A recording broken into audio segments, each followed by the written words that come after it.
তাহিরপুরে মোদির ব্যানার টাঙালেন বিধায়কেরা, নিজেদের হাতে ফেস্টুন টাঙালেন অসীম বিশ্বাস ও পার্থ সারথী চট্টোপাধ্যায়। দেখতে পাচ্ছেন সেই ছবিটায় পার্থ সারথী চট্টোপাধ্যায়কে দেখতে পাচ্ছেন এবং অসীম বিশ্বাস, তারা নিজেদের হাতে তাহিরপুরে মোদির ব্যানার টাঙালেন। যে ছবিটা এই মুহূর্তে আপনাদের জন্য স্ক্রিনে, তাহিরপুর কার্যত উৎসবের মেজাজে, ক্রিসমাসের আগেই উৎসব পালন যেন চলছে তাহিরপুরে। দেখতে পাচ্ছেন মোদির ব্যানার টাঙালেন বিধায়কেরা, নিজেদের হাতে ফেস্টুন টাঙালেন অসীম বিশ্বাস, পার্থ সারথী চ্যাটার্জি।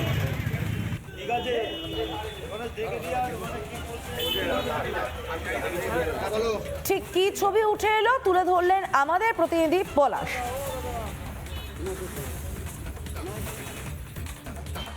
মাঝে আর একটা দিন নদিয়ার মতুয়াগড়ে আসতে চলেছে দেশের যশস্বী প্রধানমন্ত্রী নরেন্দ্র দামোদর মোদী।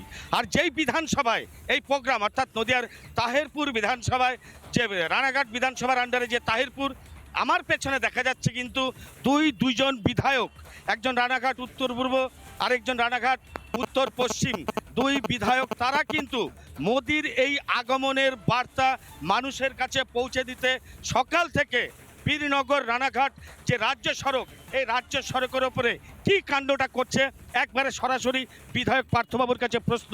আমাদের অত্যন্ত আবেগের আগামী 20 তারিখ শনিবার তাহিরপুরের মাঠে, তাই এটা হচ্ছে আমারই নির্বাচন ক্ষেত্র, তাই খুব স্বাভাবিক কারণে সেই আবেগকে সামনে রেখে মোদিজি কাট আউট থেকে শুরু করে ফ্ল্যাগ লাগানো সবটাই আমাদের কর্মীদের সঙ্গে আমি নিজেও হাত লাগিয়েছি।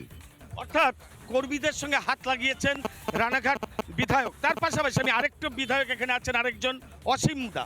কি করছেন আপনারা দুই বিধায়ক মিলে? আমরা মূলত আগামী তারিখ আমাদের হিন্দু হৃদয়ের সম্রাট, ভারতবর্ষের কিংবদন্তি প্রধানমন্ত্রী, সর্বকালের সর্বশ্রেষ্ঠ চৈতন্যদেবের পুণ্যভূমিতে মতুয়াগড়ে আগামী 20 তারিখ ডিসেম্বর শনিবার তিনি নেতাজি ক্লাবের ময়দানে তিনি অবতীর্ণ হচ্ছেন।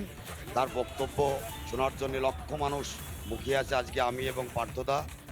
নানা ধরনের কন্টেন্ট দেখার জন্য লাইক করুন, শেয়ার করুন আমাদের ফেসবুক পেজ, সাবস্ক্রাইব করুন আমাদের ইউটিউব চ্যানেল। পাশাপাশি অন্যান্য ব্রেকিং নিউজের জন্য অবশ্যই চোখ রাখুন রিপাবলিক বাংলায়।